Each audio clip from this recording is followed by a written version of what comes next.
Tonya, did you find anything? Not yet. Still looking. So... Are we supposed to be looking for something paranormal? I think I'd prefer teaming up with you than looking around on my own. This looks like somebody's notebook. Shall we read it together?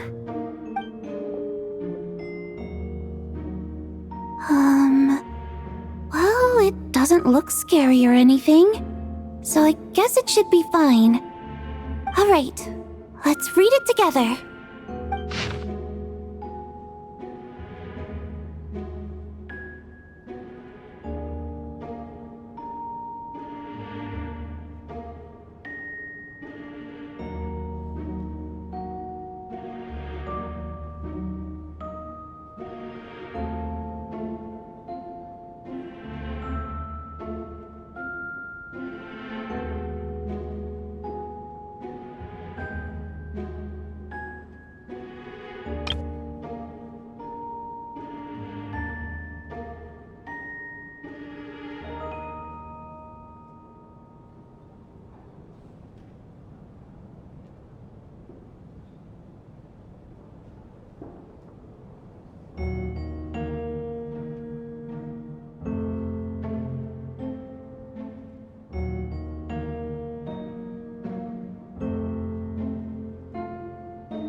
Huh.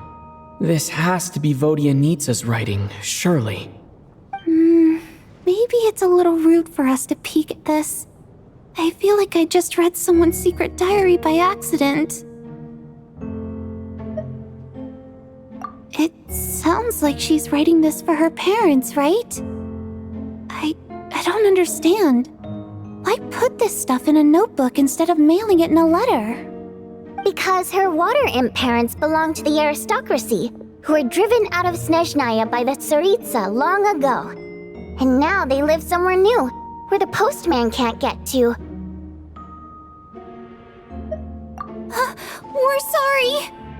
It's fine. My fault for not storing it properly.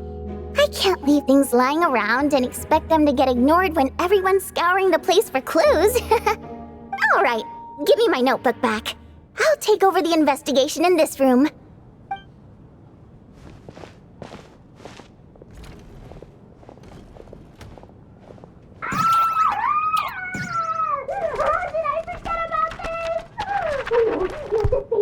Oh God, and this one. Oh my. Why am I so embarrassing?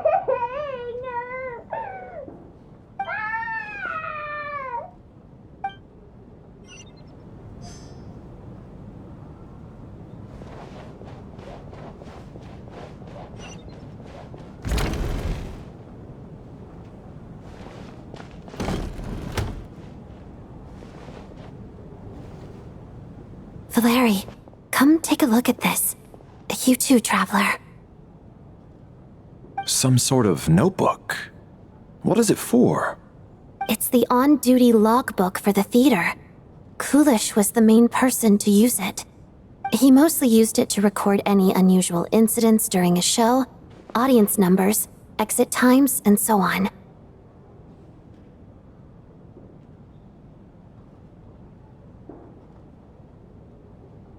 Yes, he'd always have this logbook with him when he checked tickets at the entrance. This should confirm a lot of key details about the recent show. So, you find anything unusual? Yes. The number of people. I've checked and double-checked, but the numbers just don't match what's recorded in the logbook.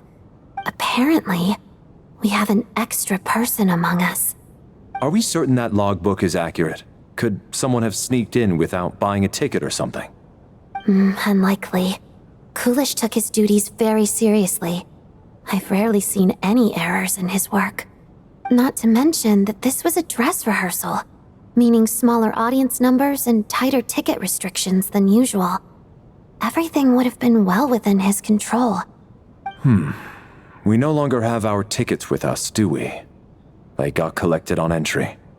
I assume there's no way we can check them again. Unfortunately not. The theater recycles tickets.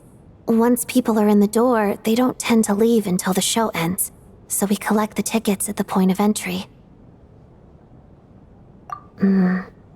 Still, I'm inclined to believe that this discrepancy in the head count is significant somehow. Did an extra person just materialize out of thin air?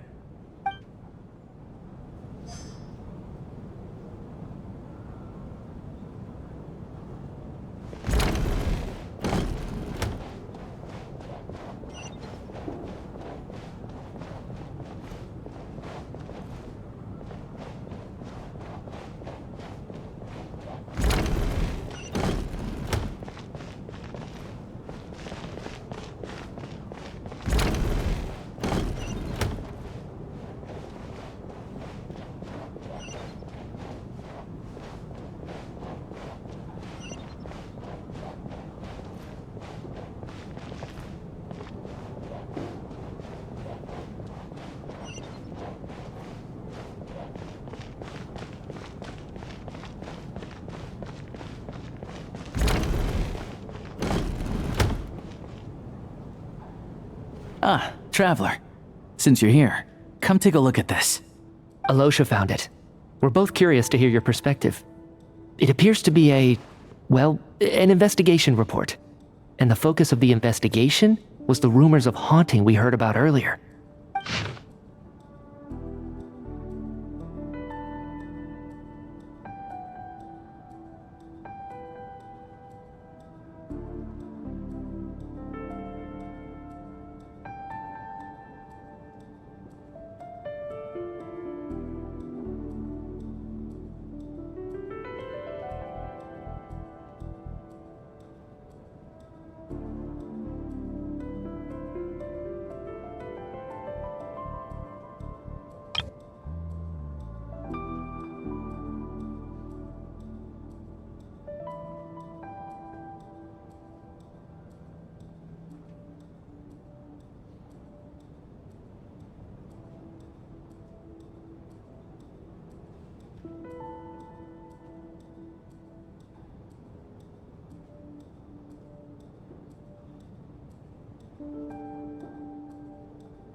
An investigation report, huh?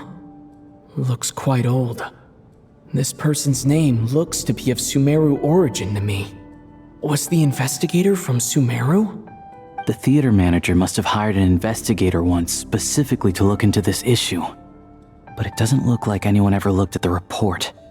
Presumably, the manager wanted to know if the supposed haunting was dangerous while also being fearful of word getting out in case it affected the theater's business. Anyway, the bottom line is, the haunting is actually real after all. It's caused by an obstruction in the ley lines. Is there any chance this is the key to finally making some progress with the murder cases? Ley line problems are pretty unexceptional to me by this point, and while it certainly offers an explanation for the ghosts, it's hard to imagine what connection it could have to these two murder cases. Some of the language that appears at the very end of the report caught my eye. Angel civilization, ley line renovation? My area of research doesn't touch on any of that, so it's completely outside of my wheelhouse. Huh? A piece of paper just fell out from the report. It landed right by your feet.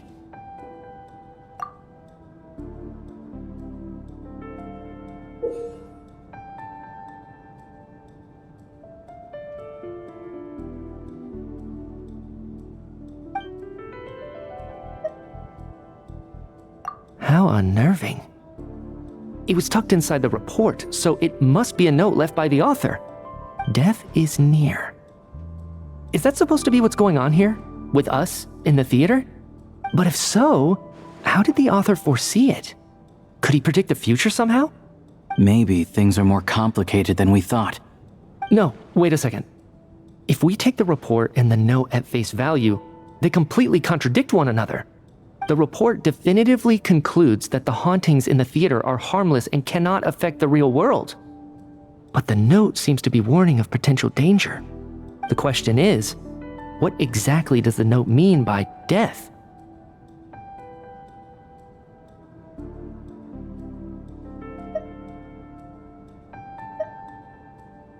The various ways we could interpret this keyword lead in completely different directions. Let's pause our analysis here for now. I think we need more information.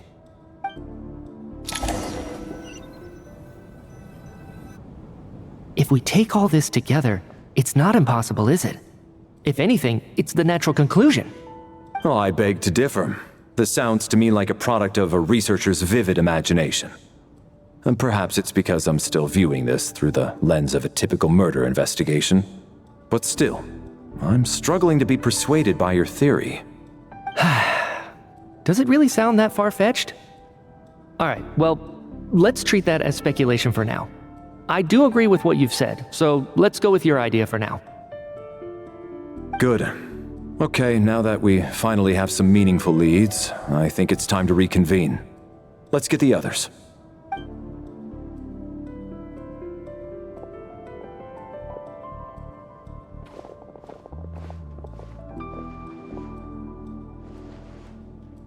So, that's about everything we've discovered so far. I'll share my theory first.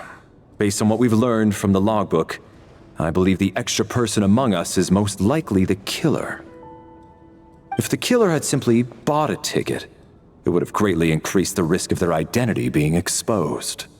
I expect he or she either hid in the theater ahead of time, or found a way to slip past the ticket inspection. They then blended in with the group and waited for an opportunity to strike. What about the note found in the investigation report? Any thoughts on how that fits in? The killer may have simply planted it there as some sort of sick joke. I've seen my fair share of psychopathic killers. They love playing cryptic mind games. So, it has nothing to do with the haunting of the theater after all. This theory makes sense to me. If we have an audience member unaccounted for, chances are they didn't come here to watch the show. Could it really be that simple? So, in other words, all we have to do is find out who got in here without a ticket, and all our problems will be solved? Then let me make one thing clear. All the theater staff should be well aware that I came here for the rehearsal legitimately, yes? There's no way I'm the one who didn't have a ticket. It's true. I hear you used every trick in the book to get a hold of that ticket, too. Everything short of throwing a temper tantrum and rolling around on the floor at the entrance. I most certainly did not degrade myself in such a way. Probably a stupid question, but I might as well ask. Did anyone here get in without having their ticket checked? guess it was naive of me to expect them to just admit to it. Especially after the unprompted Lelik reveal. Once was already a miracle. Twice would be unfathomable.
We have to catch this extra person, even if only for the victim's sake.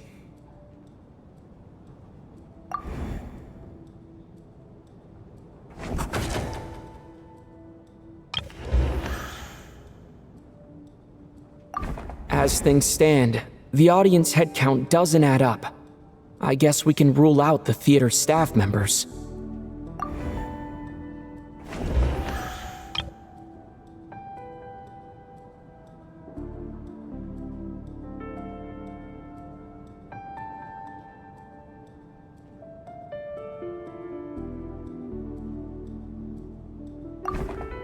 I don't believe any of us here knew Shram before all this. If no one can verify Shram's identity... Mr. Shram, did you really go through the ticket inspection to get in here? Huh? Me? Why am I being singled out, my friend? Do I seem that suspicious? It's not that you stand out as suspicious, more that everyone else has been ruled out as trustworthy. Okay. Well, we spent the best part of 2 days together now, so I'm sure you can all tell what kind of person I am. I'm a true gentleman. I never dream of doing something like sneaking to the theater without a ticket. Yeah, I have no doubt that you're a good person. But the problem is, none of us here actually know you, so no one can say for sure that you are who you claim to be. Although, actually, what was it you said last night? Yeah, you're friends with that water imp, which is why you understand our primary mode of expression. Last time I checked, there were barely any of us remaining in Snezhnaya, since most of the water imps left. Could you tell me a little bit more about your friend? There's a good chance I actually know her. And I suppose it's also kind of a way for everyone else to get to know you a little better.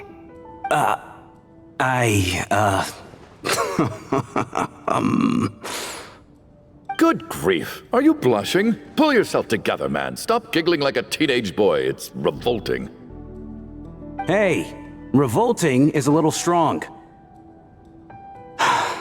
All right, fine. I'll admit it. That water imp friend of mine, the truth is, we're dating. I was just a bodyguard hired by our family. But the stars must have aligned, because sparks began to fly between me and their daughter. Never in my wildest dreams did I think I'd get so lucky.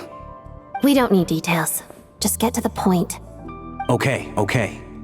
I'm just a little hesitant to reveal her name, that's all. You know how it is. These are delicate times. Even with me to protect her. If word gets out that she's dating a human, both the Fae and human factions will give her a hard time. Really? Wait, no. That can't be. Huh? Shram, what the devil are you talking about? Why is everyone looking at me like that? Surely you can understand where I'm coming from. Delicate times. Factions? Yes? You know, the Civil War? Last time I checked, the Fae and the humans were still at each other's throats. If I'm not mistaken, the last significant civil war in Snezhnayan history was over 400 years ago, when Her Majesty the Tsaritsa had just taken the throne and was consolidating her reign. What do you mean, 400 years ago? What's going on here? Is Shram from the past? All right, Mr. Mitya, you win this round. As far-fetched as it is, it appears that your theory may be correct. I'm just as amazed as you are. I didn't even believe it myself, to be honest. Is someone going to explain what's going on here? From the look on your face, you figured it out too, haven't you, Traveler?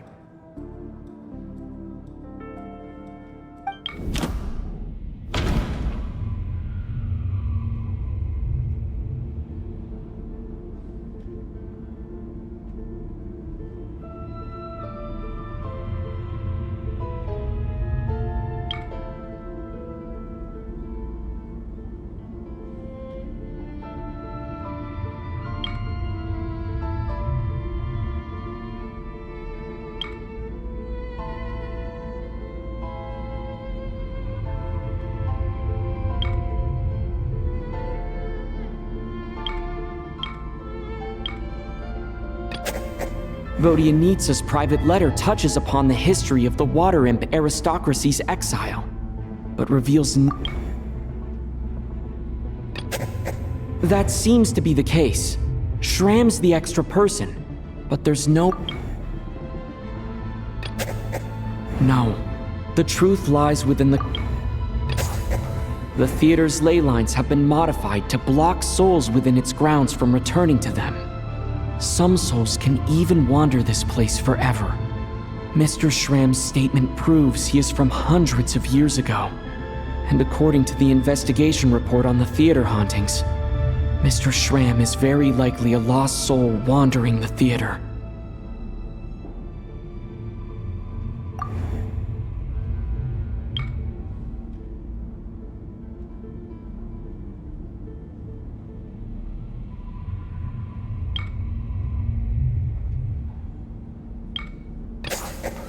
For some unknown reason, the soul that has been wandering the theater due to the ley line issues has joined our group and blended in. Yeah, that must be the immediate reason why the ticket count doesn't match the number of people present.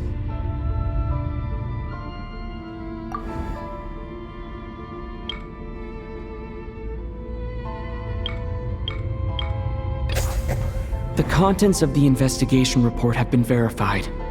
There are indeed ley line issues and wandering souls in the theater. Death likely symbolizes the deceased. Mr. Shram, for instance. Death is near. That must mean that there's a dead person in our midst. That's the truth, isn't it? Yeah, the logic is clear now. The investigation report said that there would be souls stuck wandering around the theater because the ley lines were cut off. Mr. Shram must be one such soul who died in the theater a long time ago. In which case, that also makes him our extra person. So when the note said death is near, it must have been referring to death as in the deceased, people who died a long time ago. Someone who died a long time ago. In short, there's a dead person among us. The extra person we've been searching for is a ghost from the past.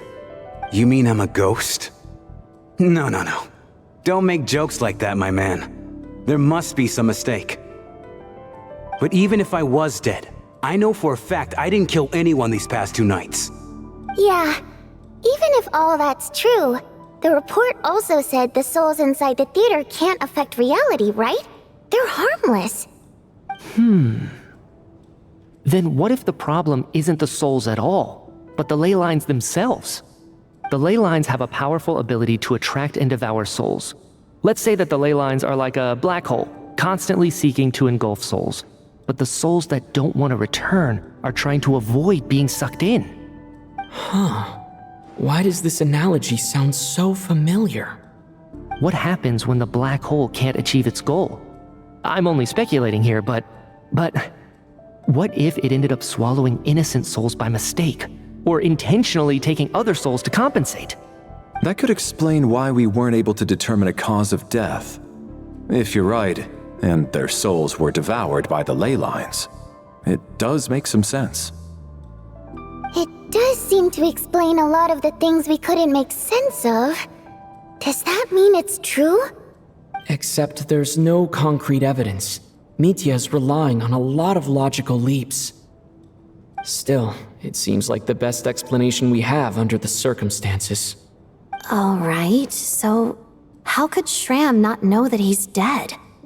Seems a little unlikely that he hasn't noticed anything unusual even after several days interacting with us. On the contrary, it's perfectly normal for a soul to wander the theater for centuries without questioning their existence or reason for being there. It's simply what's natural for them.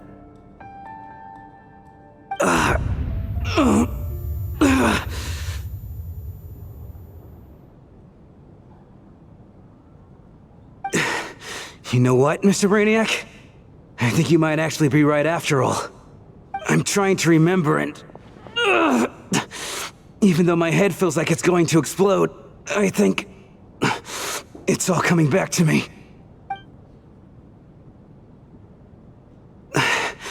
I was the one who didn't want to remember my own death, so I forced myself to forget.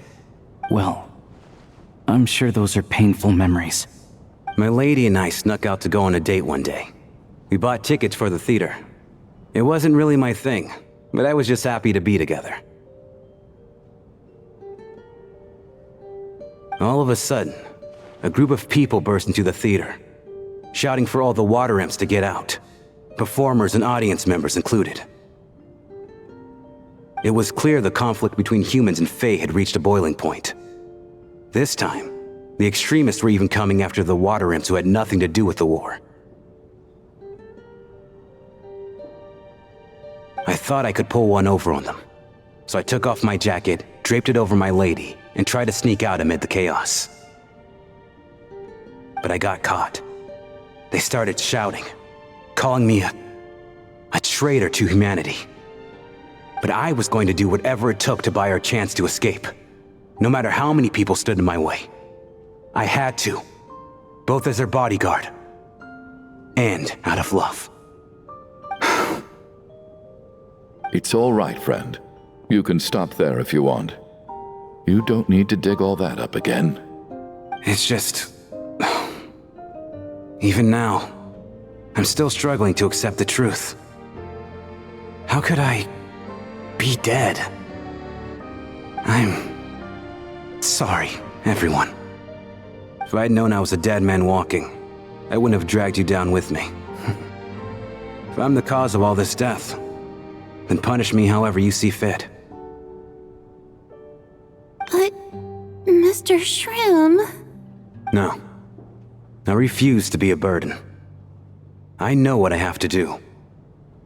You said I've been wandering the theater for centuries, right?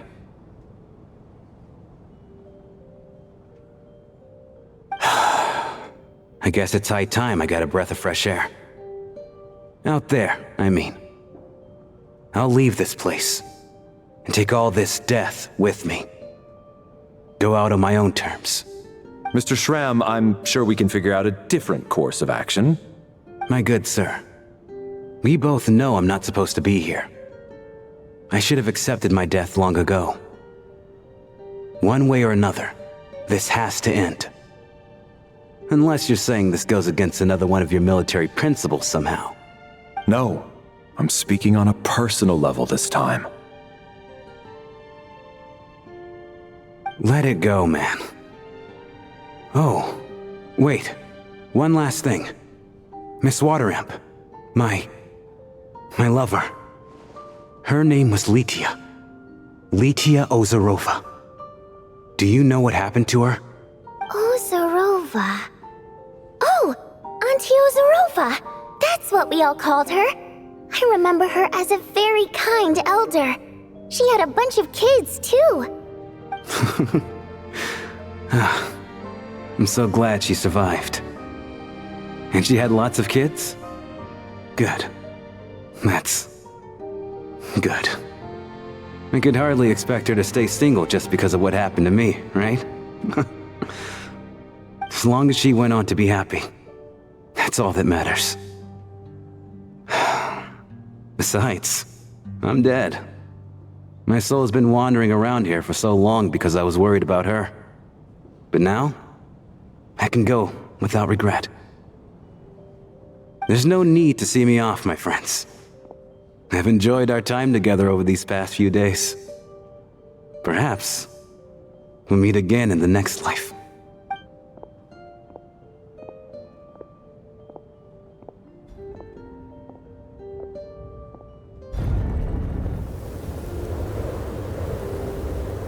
Take care, my man. I knew Mr. Shram was already dead, but I still feel so sad. Death is cruel, no matter how we might try to make sense of it. So, was the conflict between Fae and humans really that bad back then? I was only little, so I don't remember much. It's terrible to think that so many innocent people had their lives turned upside down. Even the historical records about that time period don't say much about it. All people know is that the Tsaritsa founded the Fatui, drove out most of the Fae aristocracy without explanation, then used her terrifying power to suppress the humans. It seems to me like the Tsaritsa chose to make herself the enemy. She downplayed the conflict, directing whatever animosity both sides had for each other at herself instead. That's also why, despite how brutal the conflict was at the time, there hasn't been much lingering tension between humans and Fae since. Things have been fairly harmonious for the past few centuries. So, the Tsaritsa banished the Fae to protect the Fae living in the city? She offered herself up to be hated in exchange for peace. Maybe it's not quite as bad as it sounds. I don't think Her Majesty is too concerned if mortals hate her or not. And besides, there are very few who truly do. All this time, I had no idea. All right. If Mitia's theory is correct, then I think we can consider this matter settled. Let's all take a break.